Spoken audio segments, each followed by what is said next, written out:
अस्सलाम वालेकुम एवरीवन। मुहर्रम इस्लामी कैलेंडर का पहला महीना और ये बहुत ही मुकद्दस और हुर्मत वाला महीना। लेकिन अजीब बात यह है कि इस महीने को हज के फौरन बाद यानी जिलहज्जा के महीने के फौरन बाद रखा गया। गोया कि एक नई शुरुआत की तरफ, एक नए आगाज की तरफ, एक नई अपॉर्चुनिटी की तरफ इशारा किया जा रहा है उन तमाम तर लोगों के लिए जिन्होंने जिलहज्जा के महीने का फायदा उठाया, फिर चाहे वो हाजी हो या ना हो। उन तमाम तर लोगों को ये अपॉर्चुनिटी दी जा रही है कि अभी वो रहमतें और बरकतें खत्म नहीं हुई, अभी आपके पास और भी बहुत सारी अपॉर्चुनिटी है। और ये आगाज सिर्फ नए साल का नहीं है, बल्कि ये आगाज नए तवक्कुल का है, नई नीयतों का है, ये आगाज नए दिल का है। और हम जानते हैं कि इस्लामी तारीख के बहुत सारे वाक़यात इसी मुहर्रम में, खास तौर पे 10 मुहर्रम को रोनुमा हुए। हुसैन तुझसे कहें क्या सलाम हम जैसे, कि तू अजीम है बेनंगो नाम हम जैसे। तो मुहर्रम ही वो महीना है, इनफैक्ट अशूरा का दिन यानी 10 मुहर्रम उल हराम का दिन, जिसमें हज़रत इमाम हुसैन रज़ी अल्लाह तआला अन्हु को शहीद किया गया। शायद आप ये भी जानते हो कि हज़रत मूसा अलैहिस्सलाम और उनकी कौम को अल्लाह ताला ने इसी दिन में फ़िरौन से निजात दी। शायद आप ये भी जानते हो कि कौम आद और कौम समूद को इसी दिन गरक किया गया। शायद आप ये भी जानते हो कि हज़रत इब्राहीम अलैहिस्सलाम की आग को इसी दिन में ठंडा किया गया। शायद आप ये भी जानते हो कि हज़रत यूनुस अलैहिस्सलाम को मछली के पेट से अल्लाह ताला ने इसी दिन में निकाला। और शायद आप ये भी जानते हो कि अल्लाह के नबी सल्लल्लाहु अलैहि वसल्लम ने इसी मुकद्दम और हुर्मत वाले महीने में मदीना की तरफ हिजरत की। लेकिन शायद आप ये ना जानते हो कि अल्लाह के नबी सल्लल्लाहु अलैहि वसल्लम ने इस महीने को अल्लाह का महीना कहा है। ये सही मुस्लिम की 1163 नंबर हदीस है।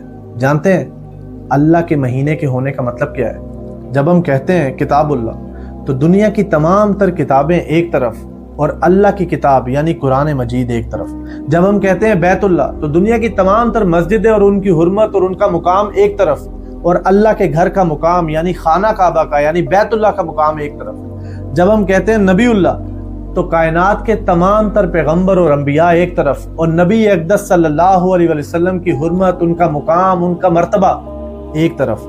इसी तरीके से जब हम कहते हैं शहरुल्लाह, तो साल के 11 महीने एक तरफ और अल्लाह का महीना यानी शहरुल्लाह एक तरफ। लेकिन सवाल ये उठता है कि मुहर्रम को मुहर्रम उल हराम क्यों कहा जाता है? हराम का वर्ड हरम से निकला है, जिसका मतलब है मुकद्दस, मुकद्दम, हुर्मत वाला। जैसे हम कहते हैं मस्जिदुल हराम, हराम के एक और भी मायने हैं, वो है प्रोहिबिटेड, फॉरबिडन यानी किसी काम से रोकना, किसी काम से मना करना।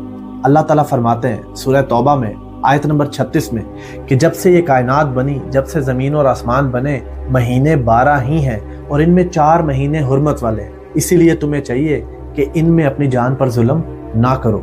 यानी वो तमाम तर नेकी के काम, अच्छाइयों के काम जो आप इन 4 महीनों में करेंगे, उनका सवाब आपको ज़्यादा मिलेगा। इसी तरह वो तमाम तर बुराइयों के काम, बदी के काम जिनका आपको गुनाह मिलता है, इन 4 महीनों में अगर आप करते हैं तो आपको उनका गुनाह भी ज़्यादा मिलेगा।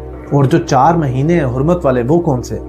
अल्लाह के नबी सल्लल्लाहु अलैहि वसल्लम ने फरमाया, सही बुखारी की 4662 नंबर हदीस है कि 4 हुर्मत वाले महीने जिलकदा, जिलहज्जा, मुहर्रम और रजब के हैं। अब हम अंडरस्टैंड करने की कोशिश करेंगे कि मुहर्रम के महीने में रोज़े की क्या फजीलत है।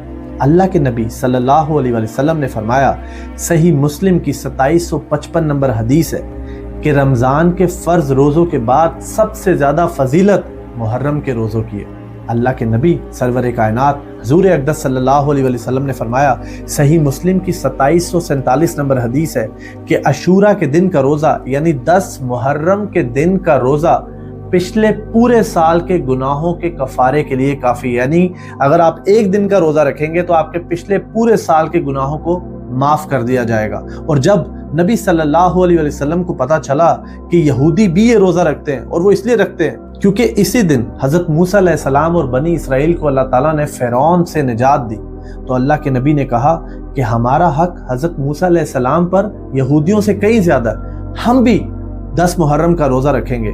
लेकिन चूंकि नबी अक़दस सल्लल्लाहु अलैहि वसल्लम ने फरमाया कि अपने आप को मुख्तलिफ रखो यहूदियों से, इसीलिए हमें 10 मुहर्रम के साथ 9 मुहर्रम का या 11 मुहर्रम का रोज़ा लाजमी रखना चाहिए। और जैसा कि मैंने आपको बताया कि यही वो दिन है जिसमें हज़रत मूसा अलैहिस्सलाम और बनी इसराइल को अल्लाह ताला ने फ़िरौन से निजात दी। हज़रत मूसा अलैहिस्सलाम को अल्लाह ताला ने किसी बहुत बड़ी आर्मी की वजह से फ़िरौन से निजात नहीं दी या बहुत बड़ी वेल्थ की वजह से फ़िरौन से निजात नहीं दी, بلکہ اللہ پہ کامل یقین کی وجہ سے فرعون پہ نجات دی۔ امیجن کریں وہ مومنٹ جس وقت حضرت موسیٰ علیہ السلام اپنی قوم کو لے کر جا رہے ہیں، پیچھے فرعون کی فوج ہے، آگے سمندر ہے، جانے کا کوئی راستہ نہیں ہے، اور اس وقت حضرت موسیٰ علیہ السلام نے کہا کہ بے شک میرا اللہ ہی میرے لیے کافی ہے اور وہی میرے لیے بہترین راستہ نکالے گا، اور اللہ تعالیٰ نے سمندر میں سے راستہ نکالا، اور وہی راستہ فرعون کے لیے اس کی موت کی، اس کے غرق ہو جانے کی وجہ بنا۔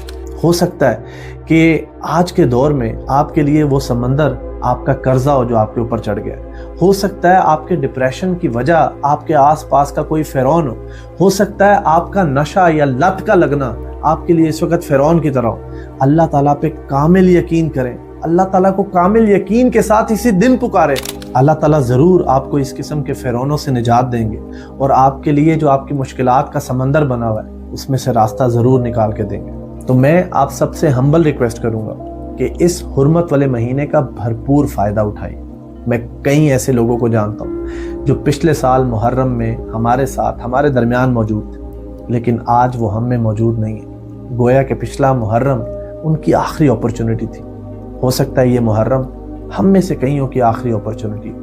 اسی لیے میں آپ سے ہمبل ریکویسٹ کروں گا کہ آپ لوگ 10 عاشورہ یعنی 10 محرم الحرام کا روزہ لازمی رکھیں، اور اس کے ساتھ 9 کا یا 11 محرم کا جو ہے وہ روزہ لازمی ایڈ کریں۔ اور روزہ جو ہے نا وہ آپ کو بھوک اور پیاس کا احساس دلاتا ہے، وہ بھوک اور پیاس جو حضرت امام حسین رضی اللہ تعالیٰ عنہ اور کربلا کے شہیدوں نے محسوس کی۔ بے شک ہم اس نہج پر یا اس مقام پر تو یا اس فیلنگ کو تو کبھی بھی ہم محسوس نہیں کر سکتے، لیکن ہم کسی طور اس کا حق ادا کر سکتے ہیں۔ اسی طریقے سے آپ چیریٹی کریں، غریبوں کی مدد کریں، اور جو آپ کھانا کھلانے کا، سبیلوں کا اہتمام کرتے ہیں وہ جاری رکھیں، اور اس کے علاوہ آپ اللہ کا ذکر کریں، کوشش کریں کہ کسی بھی طریقے اپنے گرد و نواح میں اسلام کی تبلیغ کریں، اور اگر آپ سچ میں کربلا کے شہیدوں سے محبت کرتے ہیں تو ان کے مطابق اپنی زندگی گزارنے کی کوشش کریں، ان کے مطابق، ان کی سنت کے مطابق اپنے آپ کو، اپنے گھر والوں کو، اپنی خواہشات کو اللہ کی خوشنودی کے آگے سرنڈر کریں۔